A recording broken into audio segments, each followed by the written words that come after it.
Thank you. Are we alone in the universe? An 18-year naval veteran says the answer may be no. He ran into an aircraft that he says defies the laws of physics. He'll join us in a minute to tell us what he saw.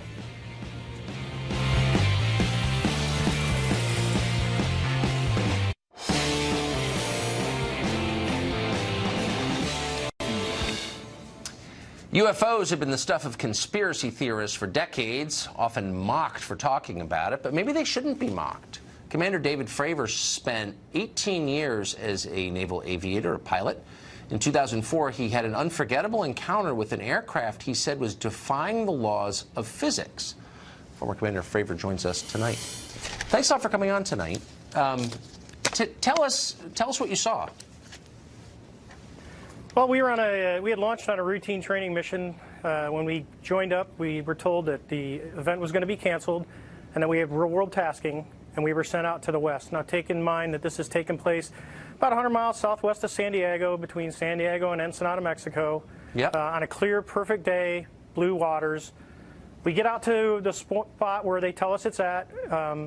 We start looking around, and both airplanes see a disturbance in the water and a white 40-foot long tic-tac shaped object just hovering above the water, going forward, back, left, right. There's no rotor wash, there's no wings, nothing. So as we drive around in a clockwise flow, we get to about the 9 o'clock position, and I said, well, I'm going to go down and check it out, and the other jet is going to stay high.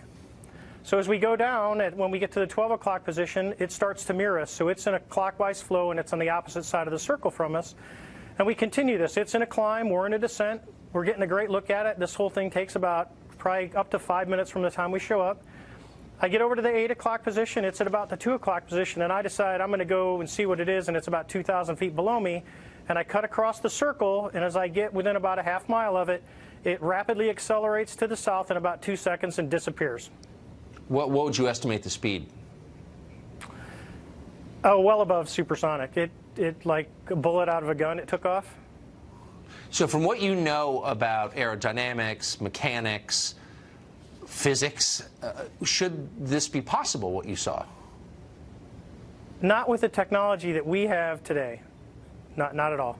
Even now, even 13 years later, is there anything that you know of capable of this kind of behavior?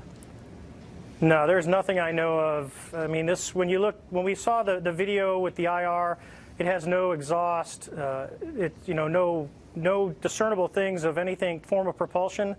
And this thing came from a dead hover over the water, just kind of moving around, to a climb up to about 12,000 feet to rapidly accelerating away in a climb, and in less than 2 seconds it was gone. And you figure you're talking 50 miles of visibility, and you can easily see an object that size easily out to 10 miles, and it just disappeared in seconds. What would be the effects on a human pilot of the G-forces involved in that altitude change?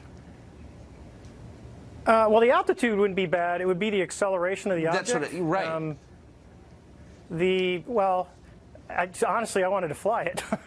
Yeah, but, I bet. Talking to some physicists, they don't think the human body could handle that kind of force with that acceleration. It doesn't sound like the human body could. So bottom line, what do you think this was? I believe, as do the other folks that were on the flight when we visually saw it, that it was something not from this world. When presumably you expressed that belief to your superiors, what did they say? Actually, we caught a lot of grief getting back to the boat, and it got passed off as an event that no one could explain. Now, keep in mind, they had been tracking these for 2 weeks prior to us seeing it, and this was the first time that manned airplanes had been airborne when the objects appeared. This feels like a really big story to me. It's not exactly clear why Vladimir Putin's more interesting than this. I think this seems like a big deal. And Commander, I appreciate your taking the time to talk to us about it. You seem sober and believable, and I appreciate it. Why, thank you very much, Tucker. Thanks.